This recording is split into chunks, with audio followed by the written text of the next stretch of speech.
Bismillahirrahmanirrahim. Assalamualaikum warahmatullahi wabarakatuh. Perkenalkan, nama saya Akmaludin.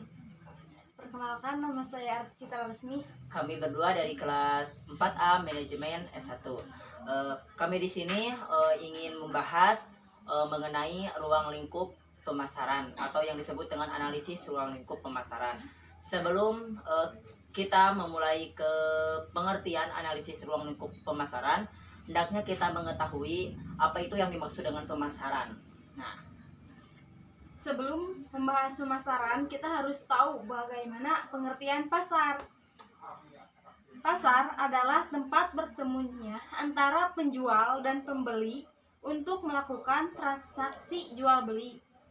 Nah, kalau di zaman sekarang, zaman modern sekarang ini, pasar udah berubah menjadi pengertian pasar itu udah berubah menjadi tempat antara bertemunya penjual dan pembeli untuk melakukan transaksi secara tidak langsung, bisa menggunakan medsos seperti media sosial, Facebook, Twitter, dan lain sebagainya. Ya, aplikasi media seperti Shopee, Lazada, dan lain-lain.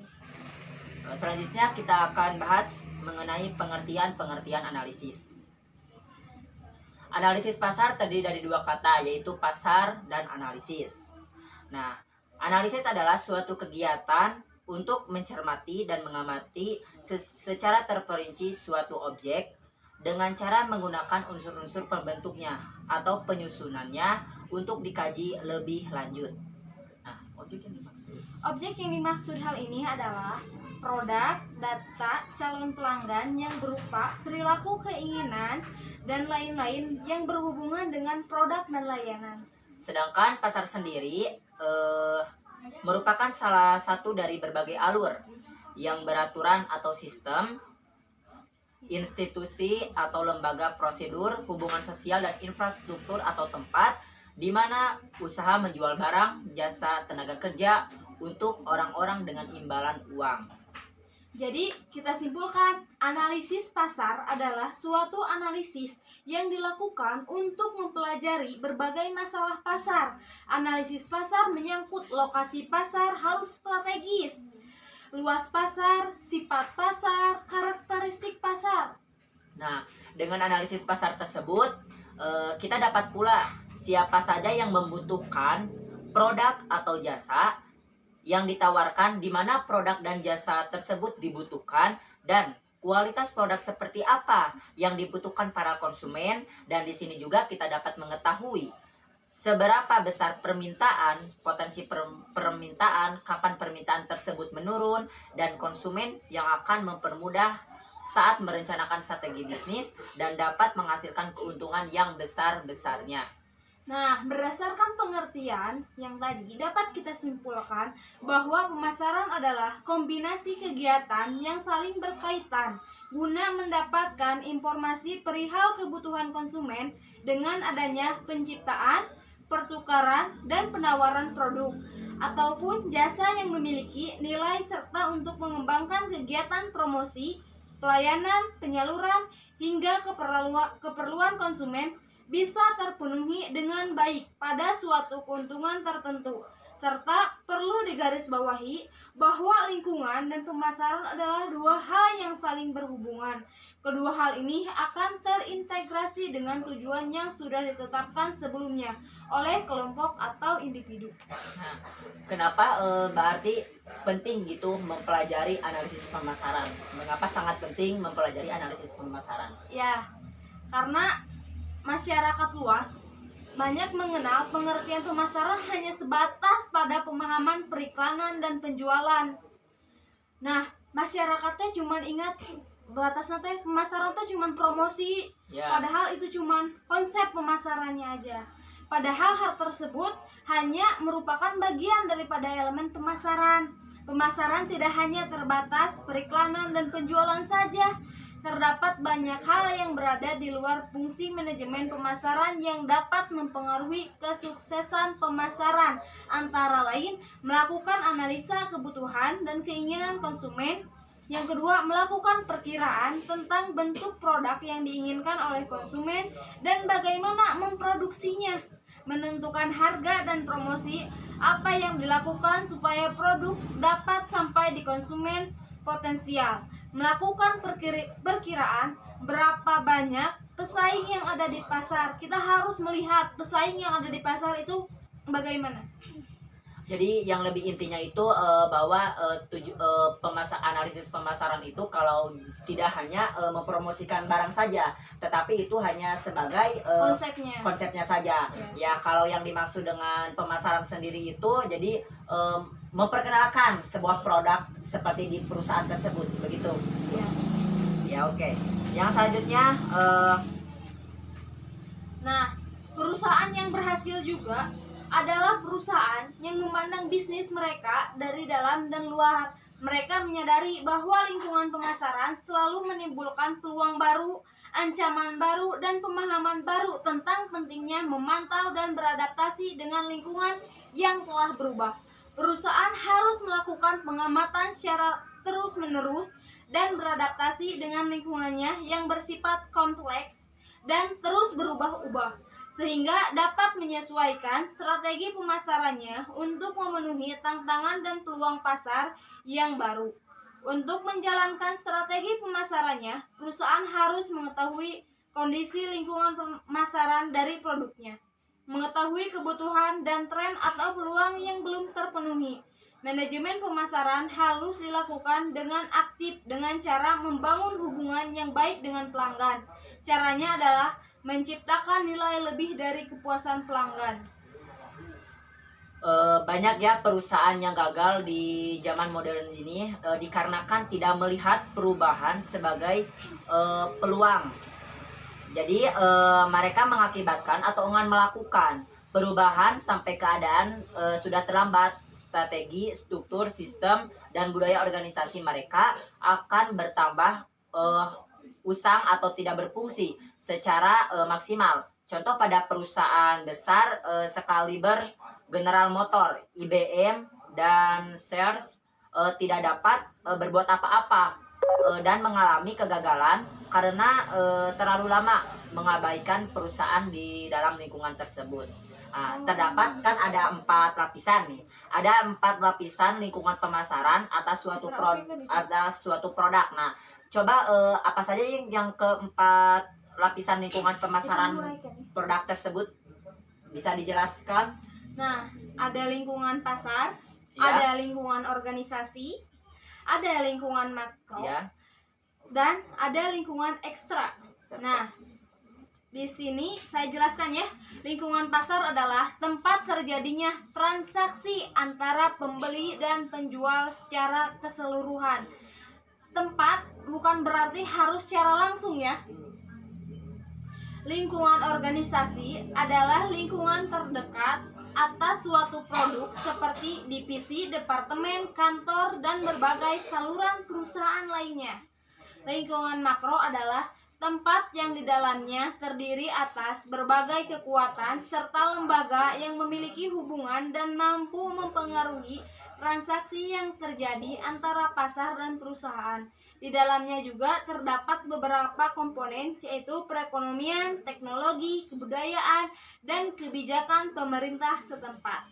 Dan selanjutnya itu lingkungan ekstra. Iya. Nah, kalau lingkungan ekstra adalah lingkungan yang sulit untuk diperkirakan oleh perusahaan. Sedangkan lingkungan pemasaran internal adalah seluruh kegiatan internal perusahaan yang bisa dikontrol untuk meraih tujuan dan menjalankan strategi pemasaran. Pihak pemasar akan melakukan pengendalian atau aturan atas berbagai kegiatan tersebut. Lingkungan internal memiliki sifat yang lebih universal dan mencangkup seluruh fungsi yang dilakukan dalam kegiatan bisnis. Terdapat 3 aspek fungsi pemasaran dan non-pemasaran dalam pemahaman lingkungan internal, yaitu aspek sumber daya organisasi yang di dalamnya mencangkup kekayaan, kemampuan, dan juga posisi pasar. Aspek manusia adalah fondasi kekuatan perusahaan, namun bisa juga menjadi ancaman perusahaan jika tidak mampu dikelola dengan baik. Aspek alat-alat manajemen dan teknologi yang di dalamnya mencakup sistem organisasi, informasi, dan berbagai teknik operasional sistem teknologi mampu memberikan kekuatan yang kuat untuk perusahaan, namun harus mengeluarkan biaya investasi yang tidak sedikit. Yang selanjutnya ada lingkungan pasar eksternal. Lingkungan pasar eksternal ini seluruh aktivitas pemasaran yang dilakukan di luar kendali pihak pemasar. Berbagai pengaruh tersebut akan memaksa para pemasar agar mampu menyesuaikan arah dan juga strategi agar bisa terus berjuang di tengah lingkungan yang tidak menentu. Nah, lingkungan pasar eksternal terbagi menjadi dua. Yang pertama ada lingkungan pemasar mikro dan ada lingkungan pemasar makro. Nah, kalau lingkungan pemasar mikro ini terbagi menjadi beberapa aspek pendukung yang di dalamnya itu pendukung perusahaan yang mencakup aspek penyediaan, aspek pemasaran, dan yang selanjutnya yaitu ada aspek pelanggan. Nah, yang selanjutnya ada aspek pesaing serta aspek masyarakat.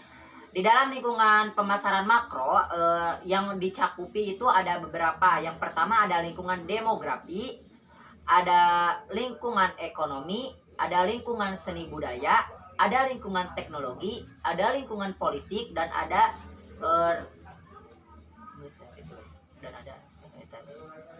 Nah, ruang lingkup analisis pemasaran.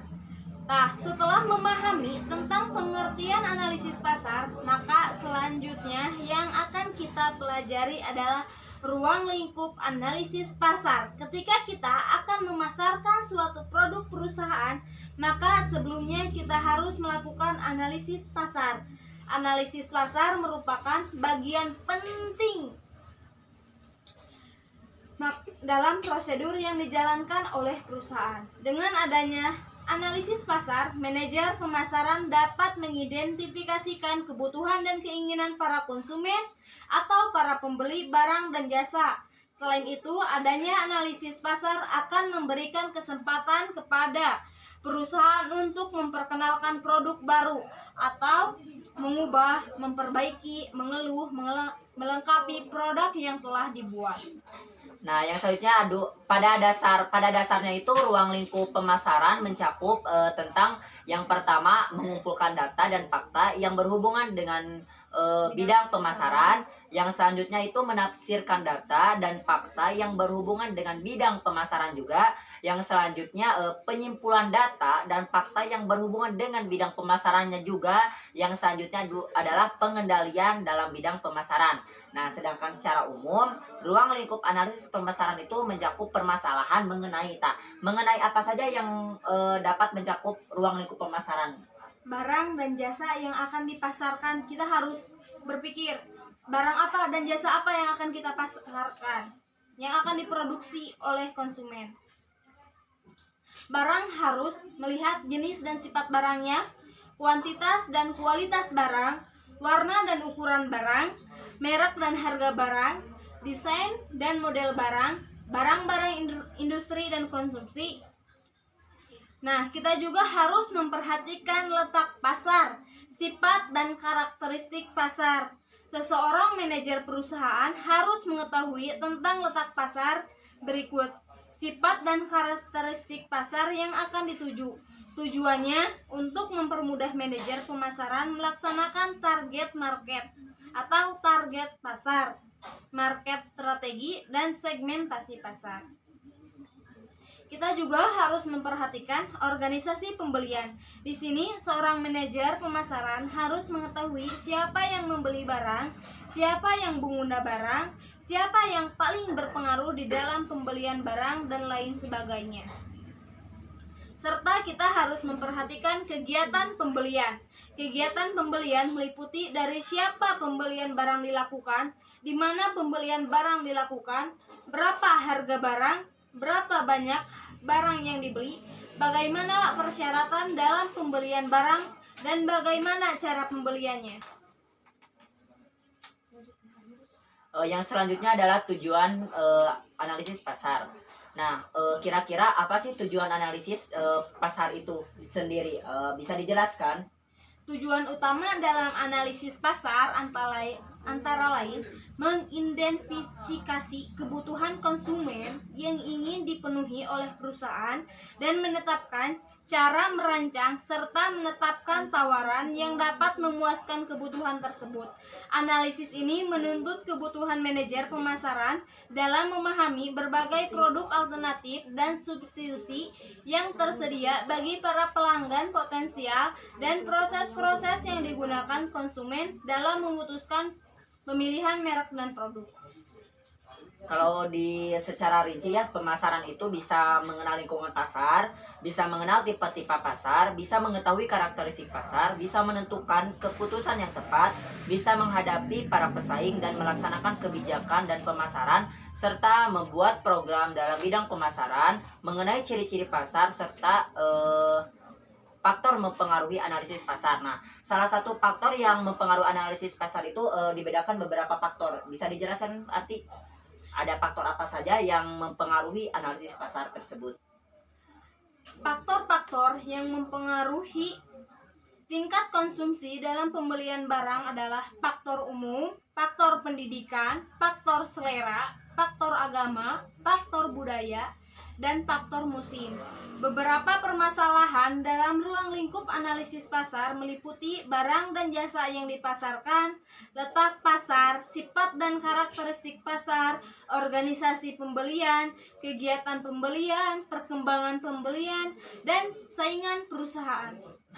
Apabila pada kenyataannya hasil produksi tidak sesuai dengan keinginan dan kebutuhan para konsumen, hal ini menandakan bahwa perusahaan yang bersangkutan mengalami kegagalan dalam usahanya. Barang-barang yang dihasilkan oleh perusahaan berfungsi atau tidaknya kemungkinan tidak akan dibeli jika barang tersebut tidak dikenal oleh para konsumen. Oleh karena itu, perusahaan harus cepat mempromosikan barang-barang yang dilihat agar dapat mempengaruhi para konsumen serta agar dapat menciptakan permintaan. Yang selanjutnya adalah keuntungan kelebihan analisis pasar. Bisa dijelaskan apa saja keuntungan dan kelebihan pasar?